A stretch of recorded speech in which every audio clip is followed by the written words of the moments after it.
എല്ലാവർക്കും നമസ്കാരം. വീണ്ടും ഒരു വായനാ ദിനം.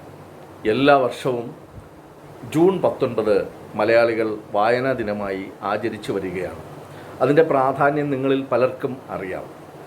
കേരളം കണ്ട ഏറ്റവും വലിയ സാമൂഹിക പരിഷ്കർത്താക്കളിൽ ഒരാളായിരുന്ന PN പണിക്കർ, പുതുവായിൽ നാരായണ പണിക്കർ എന്ന PN പണിക്കരുടെ ചരമദിനമാണ് ജൂൺ 19. 1995 ജൂൺ 19 അദ്ദേഹം അന്തരിച്ചത്. 1909 മാർച്ച് 1 PN പണിക്കർ നീലമ്പേരൂർ എന്ന സ്ഥലത്താണ് ജനിച്ചത്. ആലപ്പുഴ ജില്ലയിലെ നീലമ്പേരൂർ എന്ന സ്ഥലത്തെ പുതുവായിൽ വീട്ടിൽ. കുട്ടിക്കാലത്ത് തന്നെ വലിയ വായനക്കാരനായിരുന്നു. ധാരാളം പുസ്തകങ്ങൾ വായിക്കുകയും അത് എല്ലായിടത്തും പ്രചരിപ്പിക്കുകയും ചെയ്തുകൊണ്ടാണ് അദ്ദേഹം വളർന്നു വന്നത്. ആദ്യം നാട്ടിൽ സനാതന ധർമ്മ ഗ്രന്ഥശാല എന്നൊരു ലൈബ്രറി സ്ഥാപിച്ചു. അത് കഴിഞ്ഞ് കേരളത്തിലുടനീളം സഞ്ചരിച്ചുകൊണ്ട് ഗ്രാമാന്തരങ്ങൾ തോറും ജനങ്ങളെ ബോധവൽക്കരിച്ച് ലൈബ്രറികൾ സ്ഥാപിക്കുകയും പുസ്തകങ്ങൾ പ്രചരിപ്പിക്കുകയും ചെയ്ത ആളാണ് PN പണിക്കർ. സ്വാഭാവികമായും അദ്ദേഹം നാട്ടിലെ ഏറ്റവും കൂടുതൽ അറിയപ്പെടുന്ന ഒരു വ്യക്തിയായി മാറുകയും പുരോഗമനപരമായ പ്രവർത്തനങ്ങൾക്ക് നേതൃത്വം കൊടുക്കുകയും ചെയ്തു.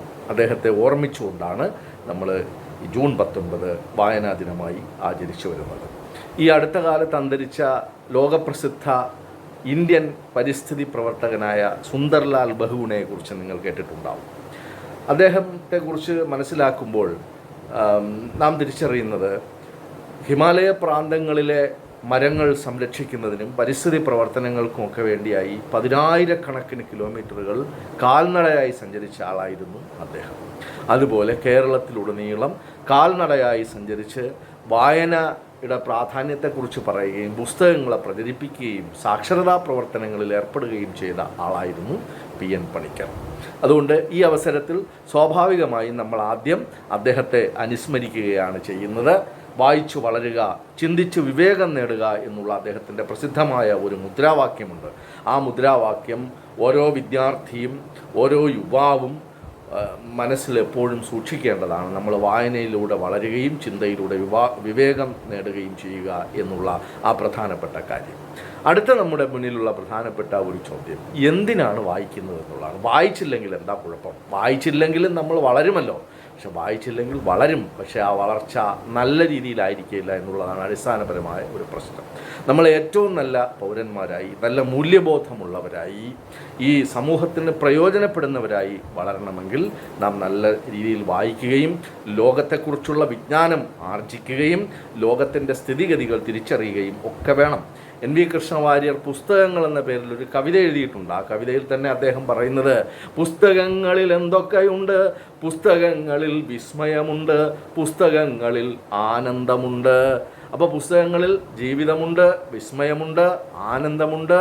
ഇതെല്ലാം ചേരുമ്പോഴാണ് ആ ഒരു വായന സമ്പൂർണ്ണമായി തീരുന്നത്. നമുക്ക് പുസ്തകങ്ങൾ വായിക്കുമ്പോൾ പലതും കിട്ടും. ഇപ്പോൾ ഞാൻ മഹാത്മാഗാന്ധിയുടെ ആത്മകഥയിലുള്ളൊരു സംഭവം പറയാം.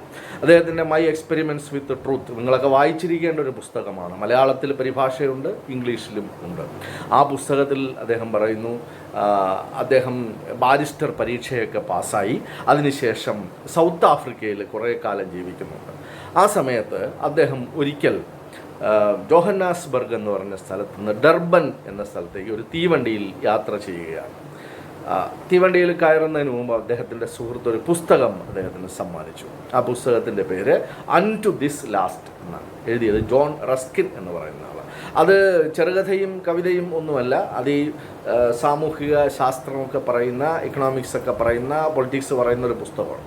ആ പുസ്തകവുമായി തീവണ്ടിയിൽ കയറിയ അദ്ദേഹത്തിന് 24 മണിക്കൂറാണ് സഞ്ചാര സമയം. 24 മണിക്കൂർ കഴിഞ്ഞാലേ വണ്ടി ഡർബനിലെത്തുകയുള്ളൂ. അപ്പോൾ മഹാത്മാഗാന്ധി എഴുതുകയാണ്, ജോഹന്നാസ്ബർഗിൽ നിന്ന് കയറിയ ഞാനായിരുന്നില്ല, ഡർബനിൽ തീവണ്ടി ഇറങ്ങിയ ഞാൻ. അതായത് ആ പുസ്തകം വായിച്ച് തീർന്നപ്പോഴേക്കും താൻ മറ്റൊരാളായി എന്നാണ് പറയുന്നത്.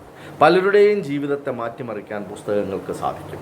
അപാരമായ ഒരുതരം പ്രത്യേകത ചില പുസ്തകങ്ങൾക്ക് ഉണ്ട്. നിങ്ങൾക്കൊക്കെ ഇഷ്ടപ്പെടുന്ന പല പുസ്തകങ്ങൾ കാണും. ചിലർക്ക് ആൽക്കെമിസ്റ്റ് ആയിരിക്കും ഇഷ്ടം, ചിലർക്ക് ഷെർലക് ഹോംസിൻ്റെ ഡിറ്റക്റ്റീവ് നോവലുകളായിരിക്കും. അങ്ങനെ പലതരത്തിലുള്ള പുസ്തകങ്ങൾ നമ്മൾ ഇഷ്ടപ്പെടുന്നുണ്ട്.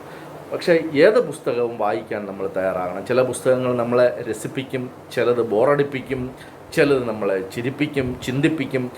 ഏത് പുസ്തകമായാലും ആ വായനയിലൂടെ നമ്മൾ പുതിയ ചില ലോകങ്ങളിലേക്ക് എത്തിച്ചേരുകയാണ് ചെയ്യുന്നത്.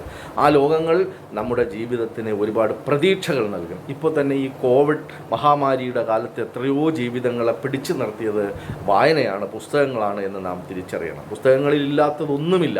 ഞാൻ കുട്ടിക്കാലത്ത് അച്ഛൻ രാമായണം വായിക്കുന്നത് കേട്ട് വളർന്ന ഒരാളാണ്.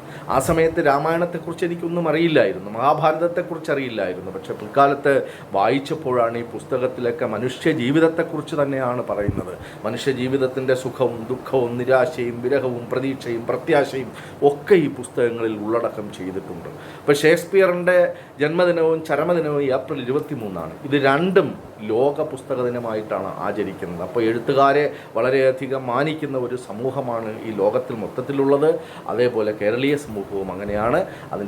അതുകൊണ്ട് അതിൻ്റെ ഭാഗമായി നിന്നുകൊണ്ട് കേവലം ജൂൺ 19 എന്ന ഒരു ദിവസത്തിൽ മാത്രമല്ല നമ്മൾ വായനക്കാരാകേണ്ടത്, ജീവിതത്തിലുടനീളം നല്ല വായനക്കാരായിരിക്കുക. അങ്ങനെ നല്ല വായനക്കാരിലൂടെ നല്ല മനുഷ്യരായി തീരുക എന്ന് മാത്രം പറഞ്ഞുകൊണ്ട് ഞാൻ എൻ്റെ വാക്കുകൾ അവസാനിപ്പിക്കുകയാണ്. എല്ലാവർക്കും വായന ദിന ആശംസകൾ. നമസ്കാരം.